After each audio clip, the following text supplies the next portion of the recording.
জানেন যে আমাদের যশোর জেলার ডিবির একটি চৌকস দল যার নেতৃত্ব দিয়েছেন এসআই মোহাম্মদ কামরুজ্জামান। এই টিমটি গত 9/7/2025 তারিখে একটি গোপন সংবাদের ভিত্তিতে একটি মোটরসাইকেল ক্রয় বিক্রয়ের আলাপ চলাকালে একজন আসামি শহীদুল ইসলামকে ধৃত করেন। শহীদ হচ্ছে আন্তজেলা যে মোটরসাইকেল চোর চক্রের অন্যতম একজন মাস্টারমাইন্ড, এবং তার কাছ থেকে তাকে নিয়ে অভিযান চালিয়ে আমরা নড়াইল জেলা থেকে মোট 4টি চোরাই মোটরসাইকেল উদ্ধার করি এবং এই ঘটনায় যশোর কোতোয়ালি থানায় একটি মামলা দায়ের হয়। সেই মামলার 2 জন আসামি 164 করেন। সেই 164-এর ডিটেকশনের মধ্য দিয়েই আমরা আজকে আমাদের ডিবির একটি টিম আবারও 4 জন আসামি এবং মোট 7টি চোরাই মোটরসাইকেল উদ্ধার করে গোপালগঞ্জের জেলার বিভিন্ন থানা এলাকা থেকে। আপনারা জানেন যে এই খুলনা অঞ্চলে এই ধরনের বিভিন্ন আন্তঃজেলার মোটরসাইকেল চোর চক্রের সদস্যগণ রয়েছেন। আমরা যতদূর জেনেছি শহীদের অন্যতম একজন মাস্টারমাইন্ড, তার বিরুদ্ধে ইতিমধ্যে 30টি মামলা এই ধরনের মামলা রুজু হয়েছে।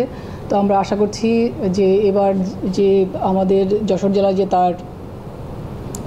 জেলা কর্তৃক ধৃত তাকে আমরা তার শাস্তির জন্য আমরা সর্বোচ্চ চেষ্টা করব। আমরা আদালতেও বিষয়ে কথা বলবো, কারণ আমরা জেনেছি যে মাত্র 3 দিন আগে সে আদালত থেকে জামিন প্রাপ্ত হয়েছে।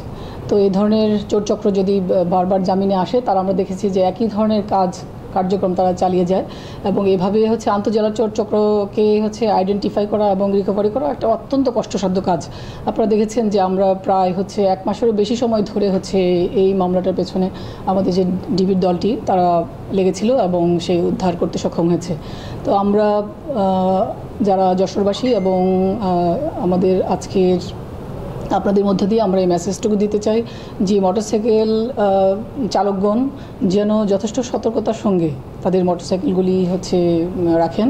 আমরা দেখেছি অনেক সময় তাদের বাসার ভেতরেও যদি মোটরসাইকেল রাখেন, সেখানে কলাপসিবল গেটের তালা দেওয়া থাকে না, এবং তারা যখন কোনো দোকান বা কোথাও সামনে রেখে কোনো কাজে যান তারা সেটাকেও ঠিকমতো লক করেন না। তো আমরা আশা করব যে আমরা যশোর জেলার যে আজকের যে কাজ সেটার মধ্য দিয়ে এই জেলার যে মোটরসাইকেল চুরির উপর একটা বড় ধরনের আমরা একটা আঘাত আনতে পেরেছি। আমরা আপনাদের সহযোগিতা কামনা করছি যেন আমরা এই ধরনের কার্যক্রম আরও ভালোভাবে চালিয়ে যেতে পারি। ধন্যবাদ সবাইকে।